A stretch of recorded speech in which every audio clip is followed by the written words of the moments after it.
In this lesson, we'll learn how to import animation to objects that share different names. When we do plan to import our animations to objects that do have unique names, Max requires us to make a map animation file so it knows exactly how to input the animation to this new object. So in this case, what we have in this file is what we're basically trying to map from. What I'm going to go ahead and do is go to the file that we're going to be experimenting with. Okay, no animation on this ship. And what we now want to do to add animation is basically go to File, Load Animation, and let's go ahead and choose the Lightspeed Flip. This object, yes, it has the same controllers, but it doesn't have the same name. I've actually labeled it Lightspeed. Now, if we did work with an object that had the same name, we can use these settings here to our right.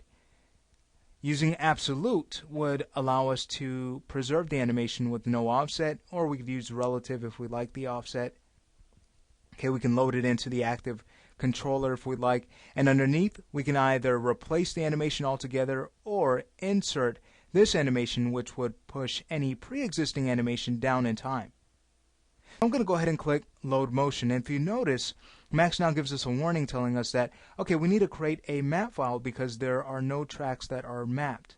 So let's go ahead and hit Yes, and here we have it, the map animation dialog. So let's understand what we're seeing here. At the top, Map Nodes, this basically tells Max if we like to map to objects of the same name or the closest name, and it'll do its best to try to link those object parameters together or object controllers together. Then, if we like, we can just go based off of our object hierarchy, ignoring the name. Underneath, we see controller settings if we like Max to map to controllers of the exact name or in the order that we select, or a certain type. And then here, this is where we get to filter what we'd basically see in our incoming section. This is basically the input section of our mapping. And if we'd like, we can also set the same filter settings for our current, the object that we'd like to map to. Right, and underneath this, what we see is the motion file that we've tried to import. Underneath that, we see the map file, and this basically allows us to import any map files we already had made if we've already gone through this process. We'd simply click New and navigate to it. And then we can save out our mapping file here, or save it as, which we're going to be doing. And then next to this, what we see is, again, relative and absolute.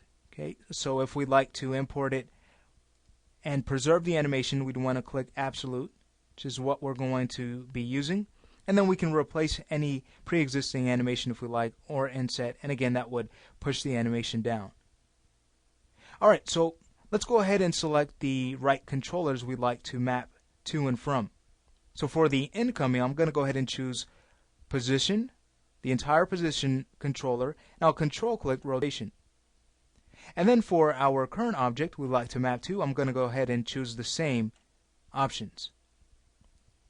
Once we're done, we're going to want to click the top arrow to basically tell Max or set it in place that we'd like to map to these two controllers. Now, we can go ahead and choose Save Mapping As. And I'll go ahead and give this a name. It helps to give it the name of the object that you are mapping to for clarity. So I'll call this Starship Flip Map and choose Save Mapping. Now we can load the animation in, so let's go ahead and make sure that it's set to absolute, and we could even use Replace, even though we didn't have any animation in the scene. I'll go ahead and choose Load, and there we have it. So if we look closely, we'll see that our object follows the same path that the object that we have exported the animation of does.